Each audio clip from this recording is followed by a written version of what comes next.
Friends, आज के lecture में फ्यूचर परफेक्ट कंटिन्यूअस चलेगा। फ्यूचर परफेक्ट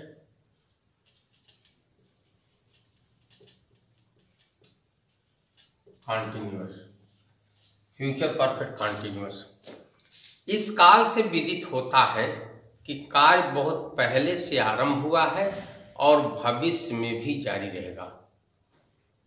इस फिर से सुने, इस काल के वाक्य से यह स्पष्ट होता है कार्य बहुत पहले से आरंभ हुआ है और भविष्य में काफी समय तक जारी रहेगा। वाक्य के अंत में रहा है, रहा होगा, रही होगी, रहे होंगे, रहूंगा आदि समय के साथ आता है। जैसा कि और परफेक्ट कंटिन्यूअस टेंस में हमने बताया है, इसमें दो प्रकार से समय दिया जाता है, point of time, period of time, निश्चित समय, अनिश्चित समय। इसमें कुछ स्कॉलर्स सिंस का प्रयोग कहते हैं नहीं होता, लेकिन ऐसी बात नहीं है। इसमें सिंस, फॉर, बाई, टिल आदि का प्रयोग होता है। जैसे कि प्रीवियस लेक्चर में मैंने आपको बाई, टिल आदि का प्रयोग बताया था, किसके साथ टिल आता है, किसके साथ बाई आता है, किसके साथ फॉर। ठीक वही चीज इसमें है, period of time and point of time. Period of time जब आएगा तो फॉर का प्रयोग होगा, पॉइंट ऑफ टाइम जब आता है तो इसमें टिल, बाई और सिंस का प्रयोग होता है। इसका जो ट्रांसलेशन करते हैं, इसमें यूज टेंस के सेंटेंसेस को जब हम यूज करते हैं तो first of all I want to give sentence frame, कि कैसे सेंटेंस फ्रेम होता है, किस तरह से वाक्य रचना बनती है, वो मैं आपको बता रहा हूं। First of all subject plus, अब विल हैव बीन और शैल हैव बीन सहायक क्रिया का प्रयोग होता है। Will have been, shall have been according to subject. According to subject it means कर्ता आई वी के साथ शैल हैव बीन एवं अन्य सभी कर्ता के साथ विल हैव बीन। तो सब्जेक्ट प्लस विल और shall plus have been plus verb ING form में plus object plus other words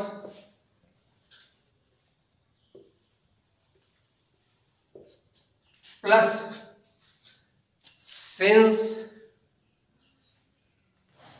for, till, by etc plus since, till, for, by etc. It means these words are denoting time, time denoting word, time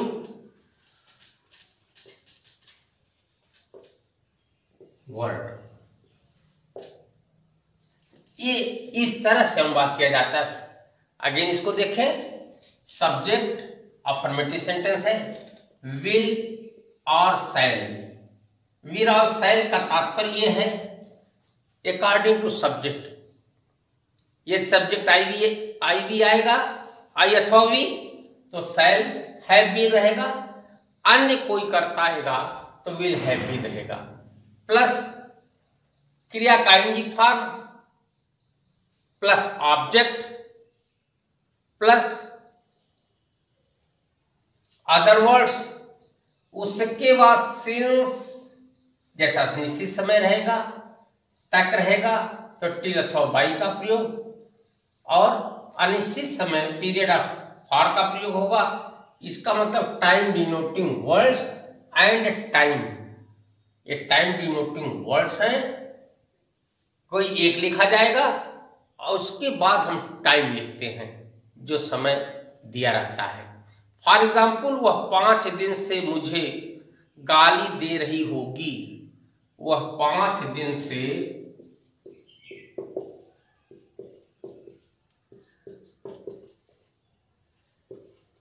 मुझे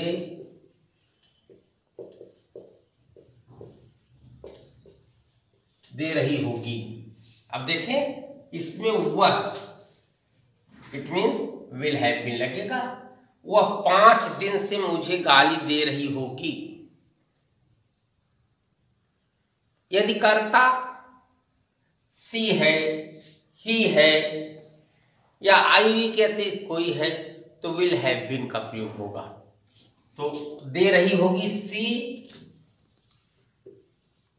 will have been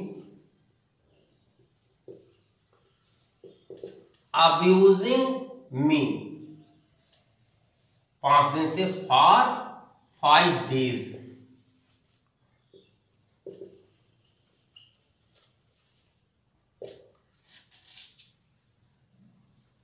She will have been abusing me for 5 days।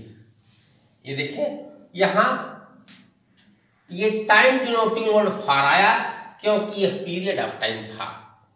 ठीक इसी तरह से मैं सोमवार से उन्हें पढ़ाता रहूंगा, मैं सोमवार से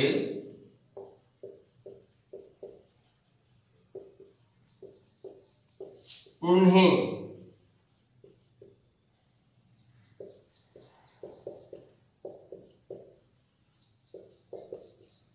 रहूंगा, उन्हें पढ़ाता रहूंगा। यहां कर्ता आई आया तो आई कर्ता के साथ क्या लगेगा, शैल हैव भी लगेगा। और दूसरी चीज सोमवार से,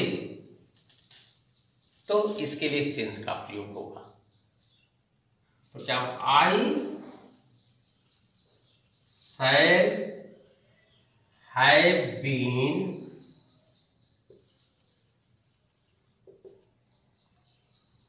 teaching them since Monday।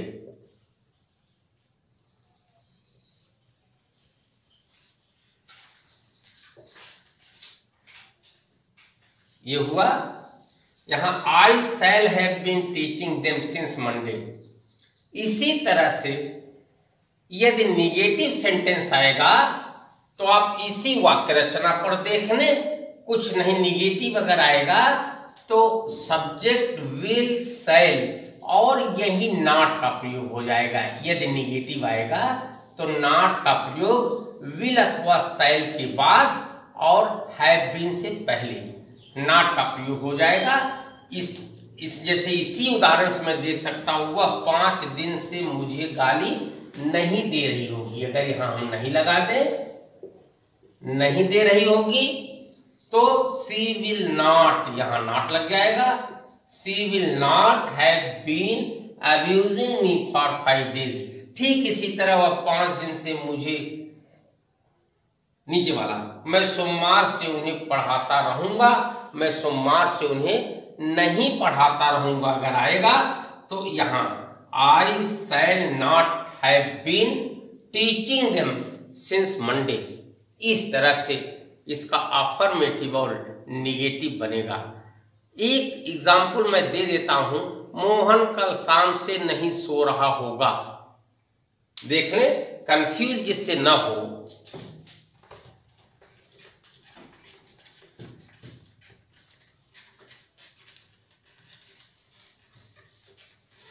Mohan कल शाम से नहीं सो रहा होगा।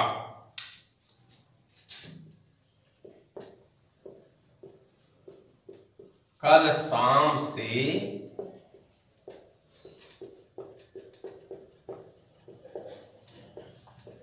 होगा। अब देखिए मोहन करता हुआ, तो मोहन करता के साथ क्या होगा, will have been. Mohan will not have been sleeping, Mohan will not have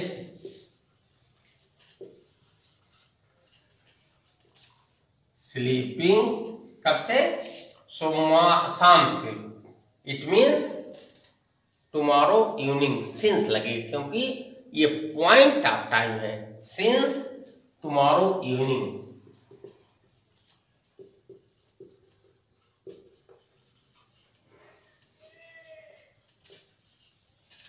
stop होगा। अब ये कंफ्यूजन माने आप डाउट में न पड़े, इसलिए मैंने ये उदाहरण और दे दिया। अब इसके बाद इंट्रोगेटिव सेंटेंस आता है जो क्या से शुरू होता है। यदि वाक्य क्या से शुरू होता है तो उसका क्या है, विल अथवा शैल अकॉर्डिंग टू सब्जेक्ट। यदि कर्ता आई भी आता है, हम या मैं आता है हिंदी में, तो शैल को पहले रख लेते हैं, और यदि इनके अतिरिक्त आई भी के अतिरिक्त अन्य कोई कर्ता आता है तो विल पहले रख लेते हैं। फॉर एग्जाम्पल, क्या हम 7 बजे से कहानियां कह रहे होंगे, क्या हम 7 बजे से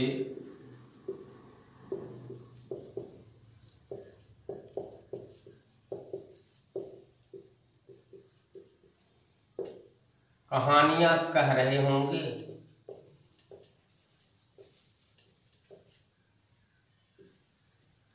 साइन ऑफ इंट्रोगेशन यहां होगा।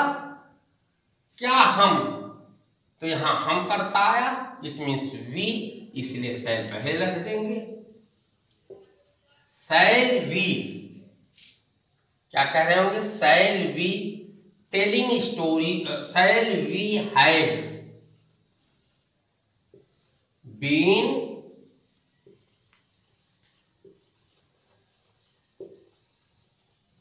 Telling stories. स्टोरीज समय कितना दिया है, 7 बजे से, it mean since 7 o'clock, 7 o'clock, sign of interrogation होगा। यदि इस तरह का वाक्य निगेटिव होता है तो पिछले लेक्चर्स में मैंने बताया है, इसमें फिर से सुन लें आप। तो शैल बी नॉट, यहां कहने को मतलब सर्वप्रथम शैल अथवा विल प्लस कर्ता, यदि निगेटिव है तो नॉट यहां आएगा, फिर हैव बीन, फिर क्रिया का इंगी फॉर्म, ऑब्जेक्ट, उसके बाद टाइम डिनोटिंग वर्ड आएगा, फिर टाइम आएगा। ये क्रम बनता है।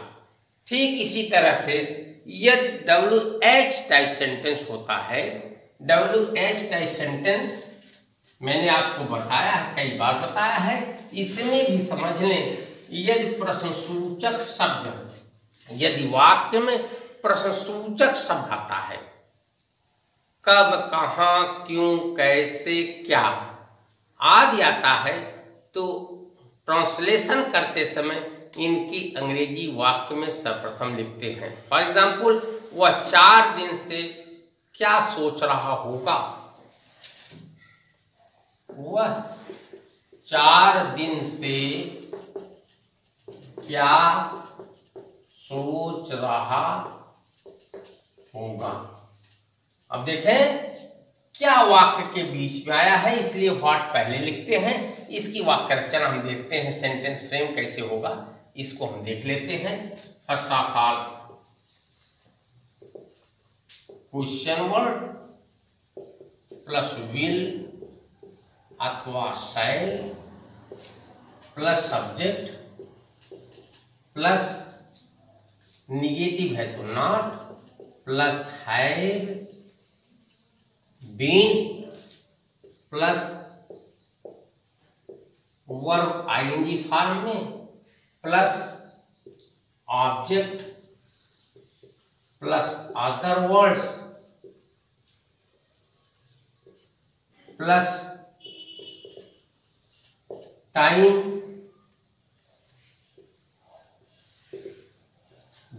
Denoting words, time denoting word plus time sign of interrogation, यह क्रम बनेगा। फिर से देख लें इसको। क्वेश्चन वर्ड, क्वेश्चन वर्ड मतलब कब, कहाँ, क्यों, कैसे, क्या। विल अथवा शैल, विल अथवा शैल का मतलब अकॉर्डिंग टू सब्जेक्ट। फिर सब्जेक्ट, फिर निगेटिव है तभी नॉट लगेगा, नहीं लगेगा। ये नकारात्मक वाक्य है तब लगेगा, नॉट नहीं लगेगा। फिर have been plus verb ING form में plus object plus other words plus time denoting word. उसमें क्या है, सिंस, बाई, टिल और for. Period of time, point of time, affirmative sentence मैंने बताया है। इस तरह से अनुवाद, अब देखिए एग्जाम्पल के लिए मैंने अनुवाद दिया है। वह 4 दिन से क्या सोच रहा होगा, तो क्या क्वेश्चन वर्ड है, इसको पहले लाते हैं। व्हाट विल ही हो गया। उसके बाद हैव बीन, क्योंकि निगेटिव नहीं है इसलिए सब्जेक्ट के बाद हमने हैव बीन लगा दिया। निगेटिव होता नॉट लगाते। What will he have been thinking. समय कितना दिया है, 4 दिन से, तो 4 दिन से फॉर 4 days।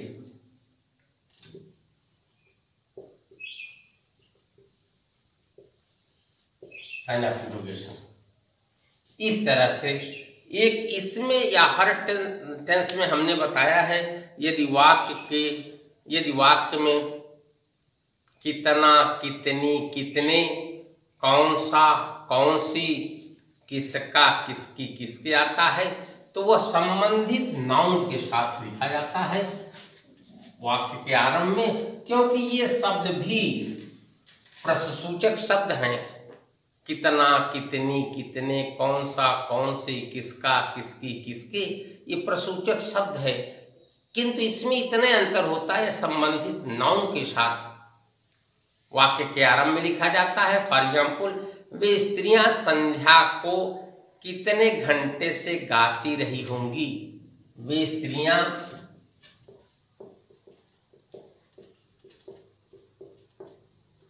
संध्या से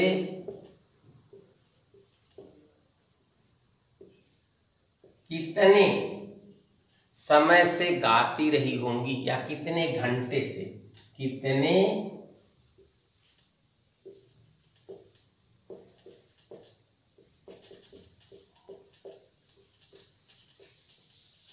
साइन ऑफ इंटरोगेशन। अब आप यहां देखें कितना आ गया, कितने घंटे।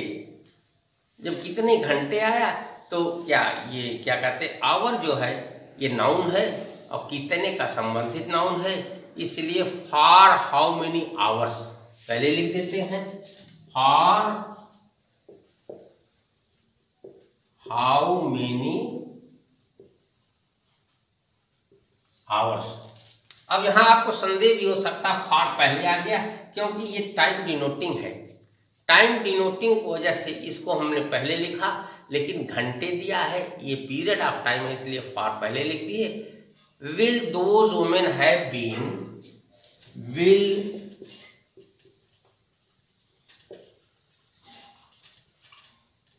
Women have been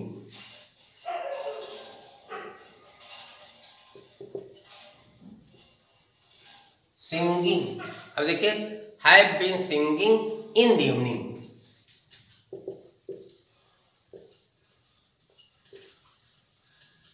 sign of introduction हुआ। फिर से देख लें, वे स्त्रियां संध्या से कितने घंटे से गाती रहेंगी। ये थोड़ा सा नया मैंने उदाहरण इसलिए दिया है कि ऐसा भी लिखा जा सकता है, इस तरह से भी लिखा जा सकता है। नहीं तो आप सोचें कि फॉर हाउ मेनी आवर्स, क्योंकि हाउ मेनी आवर्स का संबंधित नाउन, आवर्स हाउ मेनी का संबंधित नाउन आवर्स है और ये पीरियड ऑफ टाइम है, इसलिए फॉर लगा करके हम वाक्य के आरंभ में इसको लिख लिए। Will those women have been singing in the evening. इस तरह से फ्यूचर परफेक्ट कंटिन्यूअस समाप्त हुआ। इसके बाद मैं आपको सिंपल फ्यूचर, जिस तरह से सिंपल प्रेजेंट बताया, सिंपल पास्ट बताया, ठीक उसी तरह से सिंपल फ्यूचर थोड़ा सा ग्लांस देते हैं। यदि गागीगे आए और वाक्य से कार्य का होना नहीं बोध होता तो वह सिंपल फ्यूचर का सेंटेंस होता है। उसका अनुवाद कैसे करते हैं, कुछ ट्रांसलेशन के जो इसेंशियल्स रूल हैं वो भी हम नेक्स्ट लेक्चर में उसकी भी चर्चा करेंगे। थैंक्स।